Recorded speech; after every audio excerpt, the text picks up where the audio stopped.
Boa noite. Segunda-feira, 4 de junho, o Jornal da Guará está no ar e você vai ver na edição de hoje. Mesmo com diesel mais em conta, caminhoneiros reclamam dos preços e reajuste da gasolina também passará por mudança. Otimistas, empresários da construção civil puxam para cima indicador de confiança do Maranhão. Comissão Pastoral da Terra divulga indicadores de violência do campo do estado. Veja também, professores fazem manifestação em São Luís por melhorias do sistema educacional. Pesquisa mostra que mais de 90% da população brasileira acredita que a justiça dá privilégios aos ricos. E o lançamento de mais uma edição do Guarnicê de Cinema e Vídeo, agora no Jornal da Guará.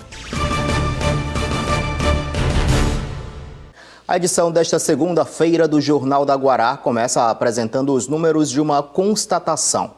9 em cada 10 brasileiros acha que a justiça do país privilegia mais os ricos do que os pobres. E se você parar para pensar, vai lembrar de situações que já vivenciou ou já ouviu falar, em que quase sempre quem tem dinheiro ou quem é político acaba se beneficiando mais facilmente, se livrando das penas. Tá certo que isso tem mudado aos poucos, mas o sentimento ainda não. E para mudar, isso é preciso também que o mais pobre tenha acesso à justiça. E as formas de se fazer isso foram propostas em um documentário que a repórter Aniele Pimentel mostra agora pra gente. Eu acredito que a justiça ela se encontra um pouco desigual, acaba favorecendo mais pessoas que menos necessitam. Sempre puxa para o lado das pessoas mais ricas, assim podemos dizer. O poder aquisitivo vale mais. É questão de influência na sociedade, A pessoa mais influente tem mais direitos. Esse pensamento aí de justiça falha e desigual é compartilhado por muita gente.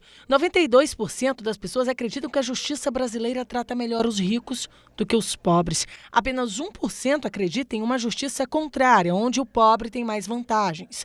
E apenas 6% acham que todos são tratados de forma igual.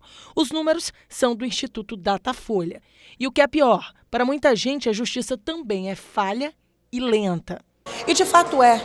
Não é só impressão. Segundo a 13ª edição do Justiça em Números, um anuário estatístico do Poder Judiciário publicado pelo Conselho Nacional de Justiça, o país tem 80 milhões de processos pendentes de julgamentos. Cada magistrado brasileiro solucionou 1.749 processos, o que equivale a mais de 7 ações resolvidas por dia.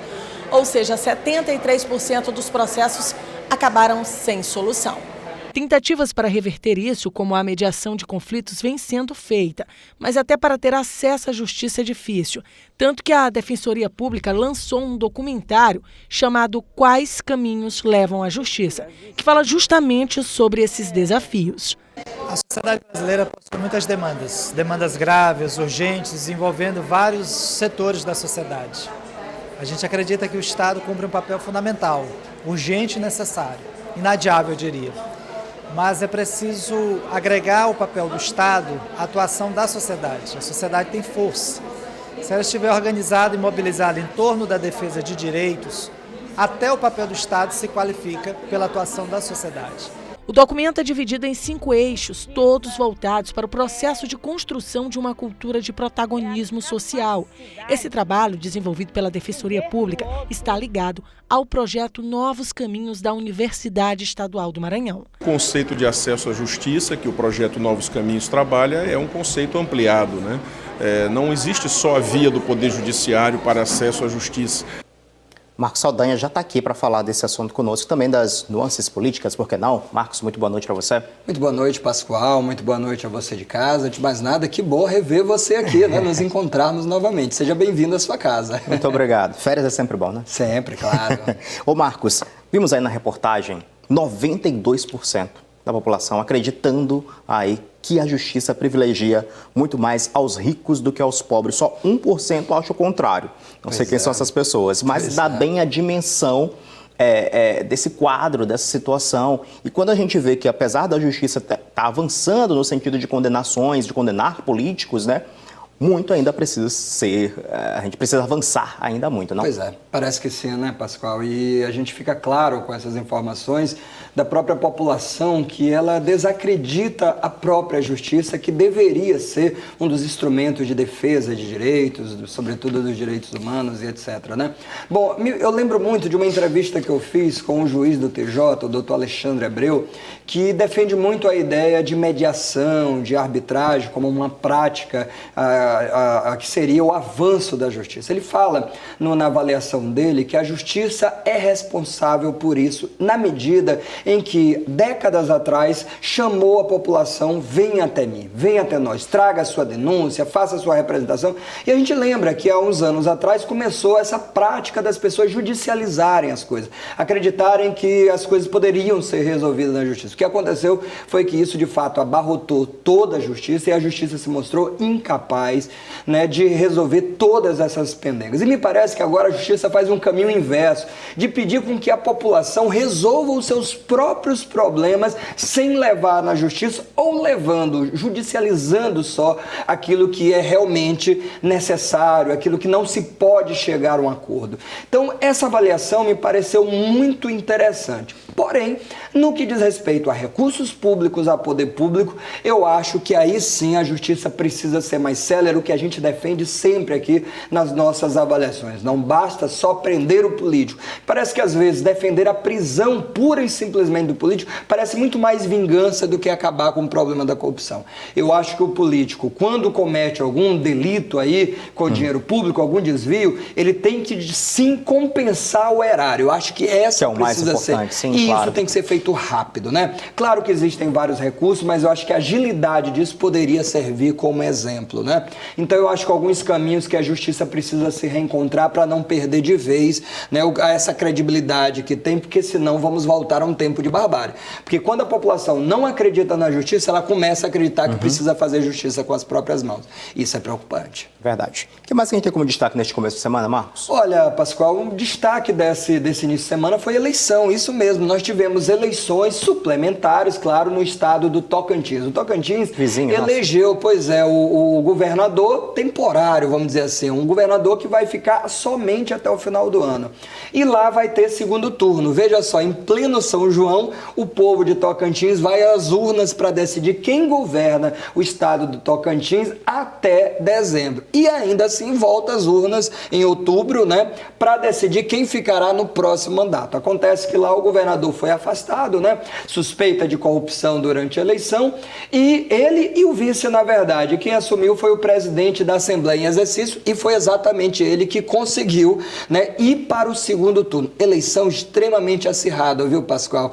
E aí o que chama muita atenção nessa eleição é o número da abstenção. Mais de 30% de abstenção e mais de 14% de 14 não, minto, 17% de voto nulo. Se você botar 30 mais 17, dá quase metade do eleitorado indisposto a tomar alguma decisão. É verdade que o eleitor tinha que sair de casa para escolher um governador por um período temporário, mas ainda assim é preocupante, quer dizer, pode ser um sinal talvez do que venha pela frente. E lá a senadora Cátia Abreu ficou em quarto lugar, que é a candidata que foi apoiada por Lula. Outra questão que às vezes você pergunta, será que o Lula na prisão, embora esteja liderando as pesquisas de intenções de voto, mas será que ele é capaz de eleger alguém? Quer dizer, quando não é ele, ele consegue transferir o voto? Ele não conseguiu fazer isso em Tocantins. Ela não teve o apoio do PT, mas mesmo com o apoio dele, que da prisão escreveu uma carta pedindo para o povo para votar nela, que ela foi fiel, e foi mesmo a presidenta Dilma Rousseff, né? Mas ainda assim, esses votos não foram transferidos. Sinal de que os tempos estão mudando também, né? Que bom. Pois é, espero. E que não sirva de exemplo para as próximas eleições o que aconteceu em Tocantins. Vamos às urnas, vamos votar e vamos comparecer, né? Olha só, ainda falando no noticiário político, nós vamos agora então com a repórter Lidiane Alves, que nos traz informações dos trabalhos nas sessões legislativas da Câmara e da Assembleia Legislativa. Oi, Lidiane, muito boa noite para você. Olá, Pascoal, boa noite a você e a todos. Olha, aqui na Assembleia Legislativa do Maranhão, houve apenas um pequeno expediente por falta de quórum. 3 deputados utilizaram a tribuna. O primeiro foi o Raimundo Cotrim, que falou sobre o afastamento de alguns prefeitos do Maranhão por meio da Justiça. Em seguida foi a vez de Júnior Verde, que falou sobre o setor produtivo do Estado. E, por fim, foi a deputada estadual Ana do Gás, que falou sobre a agenda do fim de semana com o governador Flávio Dino. Já na Câmara Municipal de São Luís, lá teve discussão e pauta polêmica. O vereador Genival Alves reclamou do setor do executivo, ou seja, da Prefeitura de São Luís, que não estão enviando os projetos em tempo hábil para serem analisados. Dentro dessa polêmica, o vereador Estevão Aragão saiu do plenário para não ter que votar em um desses projetos. No caso, foi o que institui licenciamento ambiental em São Luís. Inclusive, ele falou sobre esse assunto. Vamos ver o que ele disse. O que acontece? O vereador, para se votar a favor ou contra determinada matéria, seja projeto de lei, seja requerimento, seja qualquer tipo de matéria, ele tem que ter conhecimento sobre a mesma. Como é que eu vou votar sobre uma matéria, sim ou não, se eu sou a favor ou contra, se eu desconheço? Então o Executivo tem que ter esse compromisso com a Câmara Municipal de São Luís, o prefeito de São Luís, a Prefeitura de São Luís tem que ter esse compromisso com a Câmara Municipal e mandar as matérias com antecedência para que a gente possa se debruçar sobre elas, né? E fazer uma análise mais detida para poder votar com segurança.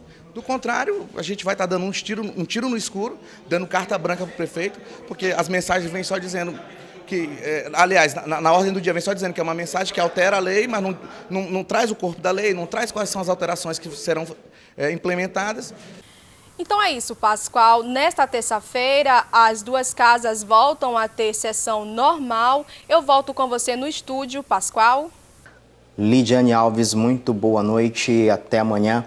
Marcos, rapidamente, vimos aí que a Lidiane trouxe a informação da Câmara Municipal de São Luís no que diz respeito da votação. A Prefeitura entregando projetos a toque de caixa para os vereadores apreciarem rapidamente. Ora, a Casa Legislativa é onde se deve discutir amplamente os assuntos antes de serem votados, não? Tem alguma coisa errada, né? Pois é, acontece que nós estamos em junho já, né? E eleições e Copa do Mundo começando daqui a pouquinho. A gente lembra a experiência que a gente tem na cobertura de eleições, o que acontece tanto com a Câmara quanto a Assembleia em período de eleitório. Total, infelizmente. Pena. Obrigado, Marcos. Muito boa noite. Valeu, boa noite a você de casa. Deveria, mas não aconteceu hoje o julgamento dos envolvidos na morte de Marjão Andrade. O crime foi em 2011. A defesa alegou falhas no processo para suspender o júri. Araçagi, São José de Ribamar. Bairro em expansão habitacional, com muitos terrenos a serem vendidos.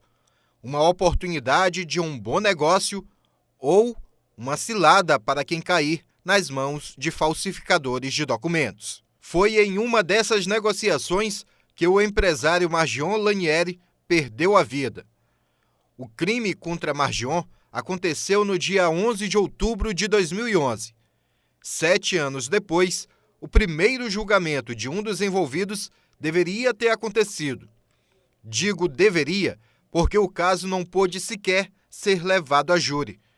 De acordo com a juíza da comarca de São José de Ribamar, onde o caso está sendo julgado, a acusação apontou falhas no processo. Infelizmente, nós tivemos uma pequena falha processual que foi arguída, pela família da vítima, uma nulidade em uma determinada intimação. E aí, para evitar que haja um retrabalho no futuro, essa questão seja anulada, nós tivemos que deferir um pedido deles de adiamento e estamos aí na perspectiva de realizar esse julgamento, então, talvez em novembro. A morte de Margion aconteceu porque ele reclamou, na polícia, que estavam tentando vender um terreno que ele havia comprado. Realmente foi um crime de homicídio duplamente qualificado, que não latrocínio, partindo do pressuposto em que o carro da vítima, a carteira, a chave ficaram tudo na porta do terreno e a cara de pau, a ousadia dos autores de enterrar no próprio terreno, como se fosse uma mensagem para a polícia de que, já que ele não quis ceder o terreno, ele vai comer terra desse terreno na cara. Com as investigações, se descobriu um grande esquema de grilagem. Cerca de 10 mil pessoas que haviam adquirido terrenos nos 4 municípios da Grande Ilha a partir dos anos 80 não puderam negociar esses terrenos sob suspeita de participação na fraude. A estimativa é de que mais de 100 milhões de reais foram movimentados nas negociações.